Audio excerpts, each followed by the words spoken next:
All right, welcome to Witchpolice Radio. People who are regular listeners to the show probably are aware that usually when I talk to a band, I'm sitting down and talking to someone that I have a lot of, not always a lot, but some experience with, in the sense that maybe I've seen them live, I've heard a couple of records, things like that, and I try to do as much research as I guess you want to call it. When it comes to just listening to as much of the band as I can before sitting down to talk to them. In this case, things are a little different. I'm talking to a fairly new band. I know that the three of you have worked together in other projects before, obviously, but I think that the best way to start this off is if you want to introduce yourselves and give a bit of background about the band, because I think that for many people listening, this might be the first time they're hearing of you. Yeah, Sure.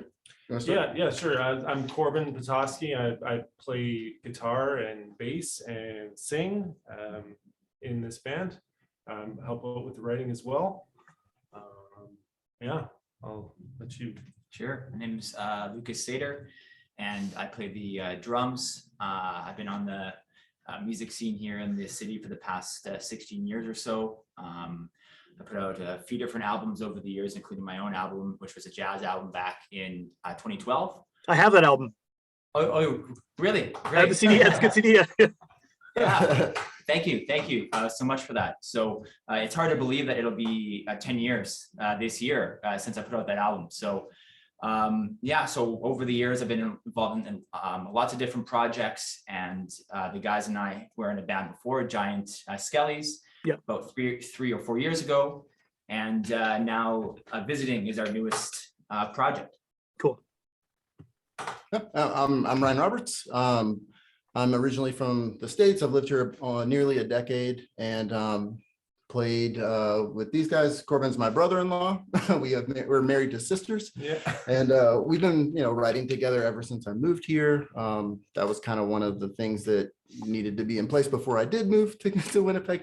But then this band came to be kind of during the pandemic because of the demise of the other band. It just got really complicated, and a lot of moving parts. COVID made everything more difficult, and it just made sense in a way to kind of simplify. And so now we're doing this project, and we have it up and running, and we've recorded an EP. We released the first single. We have a video coming out this Friday. I play the guitar, the bass, and sing in this project. Corbin and I share duties with those two parts. We kind of switch depending on who sings what when, or who wrote what, or who wants to lead the song or whatever it is, right? Like, yeah. But we're still, hashing all that stuff out too. It is a new project with a lot of material, but we are a new kind of configuration. So we're still, figuring out what that looks like, but like we do have 3 songs where we have it figured out quite well for that material. You know what I mean? Yeah. The next stuff, will take a little bit of shaping, but it's already it exists, so. Well, you kind of touched on what my next question was going to be, and this is a question I'm sick of asking everyone, but because the pandemic has been such a major part of everyone's lives for the past two and a half years almost now, what is it like starting a new band? I know it's not new in the sense you've all played together before and you got the family connection there too, but I mean, to start a new project during this time where nothing is normal and you can't necessarily, shows weren't happening until very recently. The idea of even getting together in groups of more than basically 1 or 2 people at the most wasn't happening. How did you sort of first of all, launch a new band, and secondly, even get material and get songs written and recorded during all this time? Yeah, I think that's a great question. I think I speak for the 3 of us when the past couple of years has been by far the least active what we've been musically in our careers. And so it was sort of unexpectedly during this time that this project was born. I know Ryan and Corbin were workshopping and sort of starting to write a few different songs, and they imagined that in a trio setting. And so they reached out to me last summer. And so it's been since early August that we've been writing together and playing together. And what's sort of funny is we had a studio time booked kind of right away. And we used that as our sort of a goal mark to work towards. And I think there was a process as a band and individually going from that time not being as active back into being very, very active and writing and trying to prep for our sessions. So I think it's been a process for us for sure, but I'm so happy that it sort of happened the way that it has. has the timing worked out well in the sense that now that things are opening up, you kind of have this material now and you're ready to put it out there? Like, did that just kind of coincidentally happen? Because you couldn't have planned for when the pandemic would, Yeah. the situation would change, right? So, I mean, Yeah, exactly. I mean, when Ryan and I started this new project, we had been, working on a lot of material like during while Giant Skellies was still going. Maybe some of it even was originally meant for Giant Skellies, and then One or two jams. Yeah, Well, yeah, Macaulay, yeah, actually. yeah, a few- Macaulay is our first single is an old song. yeah, you know, exactly. or Yeah. old to us or whatever. Yeah, and Right, then things were, the pandemic obviously threw a huge wrench into just the dynamic of that band, and we were finding it hard to just continue with that group in the situation, right? Like, it was just logistically got harder. There's 5 people in the band, and we couldn't get together, and we still wanted to move forward, right? And to keep going. So, when we finally decided to dissolve Giant Skellies, we had a huge swath of material, and we just made the decision, we're gonna start this new project. We're gonna book studio time in November, and Cool. let's see what happens. We didn't have a drummer. We had no one in mind at the beginning, and At the onset, but like Yeah. Lucas is always like, we've had like well, I don't know, there's a lot to unpack for sure, but like Lucas has been like, our number one since we ever met him, right? Like, he was like this mainstay in Giant Skellies and complete badass at drums, right? Like, and it was like, if he's available, then we'd love to work with this guy again, right? But like, we didn't know, we kind of lost touch for like a year or two or whatever it is, you know what I mean? Like, it just happens, like people do their own things, and even without the pandemic, that happens. Yeah. well, exactly, right? Yeah, that's just how people, they go on about their lives, right? But it turns out Lucas was available, and so it was kind of stars align kind of thing, and we were able to kind of put it together a trio, which is, I think, a really exciting formation of a band. We've all played in different configurations of bands, and like 4 pieces, 5 pieces, and they all have different pros and cons. But I've always really felt a lot of pride in being able to pull a 3-piece off, because there's nowhere to hide, and you kind of have to do a lot of the work. You know what I mean? There's no ancillary percussion or ancillary move on a song. It's just like, no, like, you have to be there for the whole damn thing, or it won't sound like anything, right?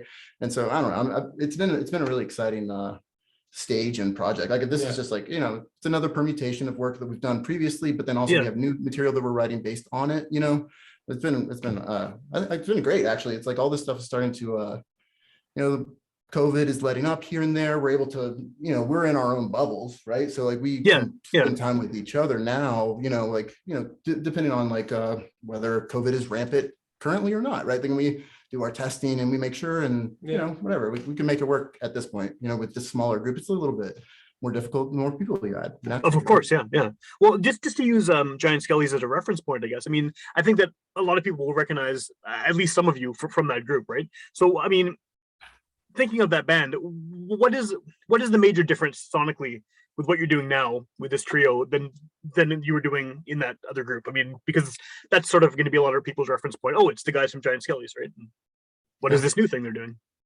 Well, do you mind if I say a little bit? Yeah, you go for it. Okay, I think that the EP is like a natural progression of what we were doing on Butter, which is actually, we released that EP at the beginning of COVID, right? Like, so right, yeah.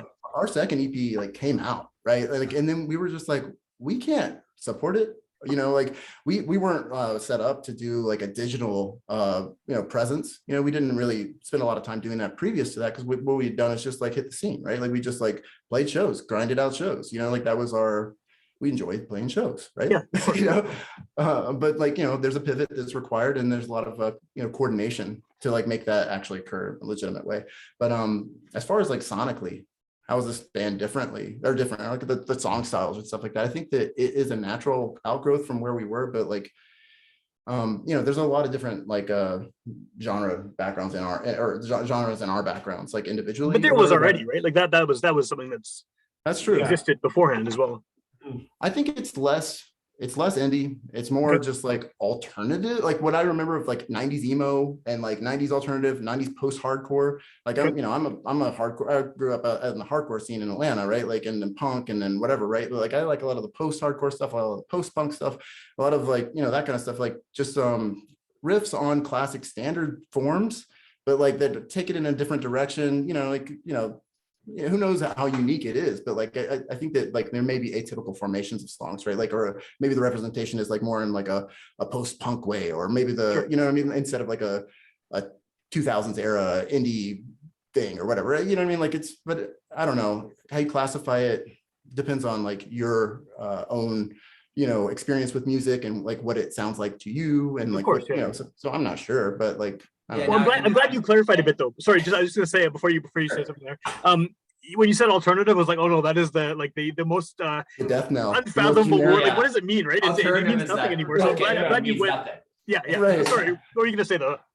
No, I was going to say that I think part of this answer is how this project's different sonically goes to the question you asked before about, and then we sort of touched on the trio setup as well. Okay. So I think, and Sure. I have a lot of experience playing in trios, but lots of it is within a jazz setting, right? That's a classic jazz configuration. And so, but in my years of playing in a trio setting, there's a bit more space, and I think just overall, and that allows for songs to be able to grow and be shaped in entirely different ways, and for voices to be heard in entirely different ways. And so I think our setup as a band, as a trio, really is a key difference from the previous project, and then that's heard with our newest track, definitely, yeah. Macaulay. That's a great point. Yeah. Because like we don't Sorry, have 5 folks. just know? before you move on, I just want to address what you just said there. Do you think that having the trio setup, does that give you more, like all the three of you, more space to do what it is you need to do, because there's not all these extra people kind of like putting their ideas and their sounds into it? Can it breathe more? Can the songs breathe more than they would have in like a 4, 5, 6 piece? I think you write for 5 people, you write for 4 people, you write for 3 people. You know what I mean? Sure, it's like, sure. you know what I mean? Like it's just I think that what it allows is clarification of the essence of the song, right? Like I think it requires the core instrumentation to do it or not pull it off. You know what I'm saying? Like it's like you can't hide behind the frilly bits. There can be frilly bits that you can distribute to like a guitarist or to a whatever, like there's a background part or there's a complex like a background harmony, and that carries it, right? Like that will carry the song, that like draws the eye, that draws the ear, it fills in the spots. And like if the bass line's lackluster, or the guitar riff's lackluster, or the vocal spot isn't that good, you can forgive it because there's something else to pay attention to. But like there's just nowhere to hide in a 3-piece, right? It has to just be right or it doesn't sound good. You know what I mean? Yeah. Like in my mind, right? And I think that like it forces us to like write better material, because like we don't have that anywhere to hide. We have to just like do the 3 things and like sing with the 3 voices. And then, so we have like 6 things we can contribute. The drums are quite a few things, but you know what I'm saying? Like, yeah, I know what you mean. Yeah. No, and so, so I think from my background is in jazz. And so with that, there's a certain organic sense that I try to bring to my playing, regardless of what style I'm playing. And so if that's in a 6 or 7 or 8 piece band with horns or something, or if that's in a 3-piece, that's something I'm always trying to do. But I can say overall in a trio that there is a bit more room to breathe. And so with that comes moments in a song where I can maybe lean into that more and bring more of that organic sense to different parts of the songs. Cool. Yeah, that's good. I mean, like I haven't been in a band in years, but I went from being in a 10-piece band in like the late 90s to then being in the 3-piece in the mid 2000s. And I mean, obviously that's a huge, difference, but a lot of the things you're saying about being in a trio, I get. Like I totally agree with you. It's it has its maybe unexpected benefits, when you're used to having a lot of people around and you strip it down to something really kind of raw and basic, it works. Yeah. Sure. And I think just to add on to that, I know as we were recording the EP, there was a song where we sort of thought like it might call for some keys parts, and that's something that I have like a background in like a little bit as well, not as much performing, but more just playing so I could write. But when we're in the studio, we were able to sort of add that layer in to the song. So I think we're still looking for opportunities to add in different voices and to layer things in. But I think it helps because we can look to see if a song is sort of calling for it. Sure, sure.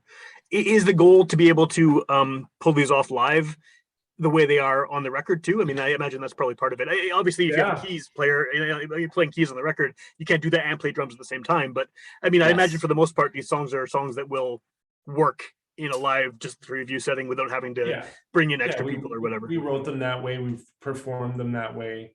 There are slight flourishes on the recordings, but yeah, absolutely. The plan is to bring the same energy that's on the recording to a live setting for sure. Cool. But we're not married to it. Like we're not like my opinion on this thing is like I don't want to reproduce an album that I recorded. I want to play the songs as well as I can live, and that may Sure. sound different, but Yeah. I want to, they aren't the same thing and they shouldn't be, you know what I mean? Like, not that they'd be markedly different, it's the same song, but like, just because it has production, if like in most cases we'll probably try and reproduce the sounds that we liked at that time, because we probably still like them, Yeah, of course. Yeah. Right? but like Yeah. it'll be a live performance of the material, and it will sound very much like the song, but maybe the tempo is slightly different, but like I don't know, Yeah. like Lucas is excellent at timekeeping, you know what I mean? So like he'll make a decision on what the tempo is, Yeah. doesn't speed through the through the parts he Right. likes the most, or whatever, right? Like, And we didn't go too nuts on the recordings either. I mean, no, we didn't. it's- They're yeah, fairly, they're not stripped back or anything. No. I think that they're what the song was asking for to my ear, to your Yeah. ear, to our ears, right? Like, it's like, I don't know, the song is like, what else does the song want? You know what I mean? Yeah. It's like, what does this song sound like to get right? You know what I mean? Like, I don't know, it's like this, it's tough to like pin down. It's like it's art, right? It's an art, not a science. Like, I don't know when the thing is done based on it. There's not a, there's not a thing that we're following. There's not a formula that we're following, right? It's just like, if the song arrives at a place where it sounds sonically right and where it sits well, and we're just like, yeah, that's the song, that's right, then we stop, right? Like, it doesn't need anything else or whatever, right? And I think these songs are like fairly fairly stripped back or whatever. I think we achieved that thing with like with few elements, which I feel a little bit of pride around, you know what I mean? Were you guys rehearsing in that building that burned down? Yes. Yes. What was, For like- I mean, that's another, not only the pandemic thing that's going on, right? And you can't see each other or rehearse wherever that happens too. Like that's, Yeah. I'm impressed that you actually have, a record coming out because of all these, Yeah. all We these recorded it things. before though. Yeah, Okay, well, that's good at least. Yeah. This Right is a before. great point, and it was something I think that we hoped would sort of come up, because I think it goes into a lot of where our band has been sort of born out of here. Because we went to the studio at House of Wonders here, which is just Oh, yeah. Across the hall. such an amazing studio there with Adam and so that was in November. And that fire happened in sort of a month and a half afterward. And of course, there was a new variant that hit during that time as well. So Yeah. just as sort of that was happening, I saw on the news that there was a fire off of Portage Avenue. Found out later that it was our space. It was really hard to believe. Each of us had lots and lots of gear in there. I believe it. So we're still in the process of trying to build that back up. But certainly to be in the process of trying to finish an EP, trying to finish a recording, to have that type of event happen where we lose our space where we gather to play together, along with a lot of the gear, gear that meant a lot to us and has been with us throughout our entire careers. That was certainly another hurdle to get over. And so to be at this point where we have our first single out, we have our first video coming out this week for single Macaulay. It just means so much more now. And what's great is what we were able to do with the new video is we were able to use footage from the old space as well cool. as the session, and sort of compile that together with footage that we went and shot after the fire. So after the fire, like a few days after, I think we sort of went by the space. One day after. One day after, and we shot a bunch of sort of footage, and we sort of pieced that together into a sort of a behind the scenes documentary style video, and we had fun with it. But I think it goes a lot to that song, and this song does, meaning sort of the end of something and the start of something else. And so with the burning down of the space comes a sort of new chapter for us in this new space that we're in here too. Cool. I mean, yeah, that was my day job is in journalism, and I wrote the story about the building burning down, and I was like, I had to look it up on a map a couple times. So I'm like, I've been here. I've been downstairs. In The last time we did Been we did one of these for Giant In there, Skills. You yeah. were there. You were Yeah. there, Yeah. yeah. We Yeah, have a weird. picture from it or whatever. Yeah. I saw it. Totally, Yeah. yeah, super weird. Yeah, I mean, I'm glad you've been able to move on from that and keep going, because I think a lot of people, when something like that happens, especially during a pandemic, it's kind of just like, well, forget it, I'm done, But Well, it's that nice was to see that this exactly- has inspired you at least to keep kind of generate new music and create new ideas. That was exactly it. It was like, it was such an affront in a way, right? Like it was just such a slap in the face in a way, like to have that event occur, right? It's like, we weren't doing anything wrong. We were there for like 5 years. We had our stuff there. We didn't cause a fire that just occurred. And then everything, and we really got the short of the stick, but we were benefiting from, a situation where we didn't have to pay much money and we got to rehearse, and it was wonderful in that capacity, but it ended up being quite terrible for us, right? But like, it was really important to me, just like, just turn the page, right? You know what I mean? It's like, this was a terrible event, but like, how do we just move forward anyway? And like, we were able to kind of incorporate it into our first release, and we have this video in it. Like, it's very much that footage of like, there's that place, here's a little bit of footage of us playing in it, and then here's our new thing. And it just is an accurate depiction of like what happened. And I think like, instead of like creating some high-minded concept for a first release, it's just like, this is literally the story of our creation and our formation, and this is what happened. And I mean, it's fairly compelling on its own. Unfortunately, it had a lot of negative side effects to a lot of people that were impacted by it. Yeah. Nobody died though, thankfully. So Thankfully, yeah. But so happy to have it. I mean, obviously, the good thing is that nobody died, right? I mean, it's a jam space. It can be replaced. Your gear can be replaced. I mean, thankfully, no one was in there when it went up. But if someone wants to, I mean, I'm assuming, again, like I mentioned at the beginning, a lot of people might be hearing about you for the first time because it's a new band on this show. What's the best way to sort of, first of all, hear the music you have out, which, I mean, at the time we're recording this is the one single, but it's a podcast. Someone could listen to it a year from now. You could have a bunch of stuff out by then. What's the best way to kind of find you online and check out what you're doing? Sure. Well, I could, so I think firstly would be on Instagram _visiting_. That's our band account there. We also have our Facebook page as well for our band. At the time of recording, we just have the one song Macaulay out, the one single, and we have the video coming out for that on May 6th here. So that'll be out by the time this will already be out. Yeah. And we are going to have our second single coming out this summer. It's entitled "I Don't Mind," and I don't think we have an initial release date set for that, but we've been talking about late June, early July. Okay. So that's the time that people can expect that second single. And we are just in the process right now of looking to book a few shows into the summer and the fall. Awesome. And so. Yeah, I'm not sure if you guys have something to add. Streaming in all the major streaming Yeah, we're on services. Apple Music and Spotify and everything. So, all the places people go to nowadays. wherever, But wherever people get their music from. We use the distribution service, and for the bands that are listening to this that don't know, just sign up for Lander or I guess CD Baby, like those two types of services. If you want to pay a very nominal fee under $100, or whatever it is, right? Like you can get your music sent to all these streaming services and they'll handle it for you. They probably already know this, and I'm probably like, oh, the young people don't know this yet, and they're like, of course they do it. Oh, sorry, that's okay. They knew it all along, and I didn't. I'm old. they learned it like in grade 2 or something. Yeah, exactly. They were born to it. In school, it's the canon now in school. Yeah. Right on.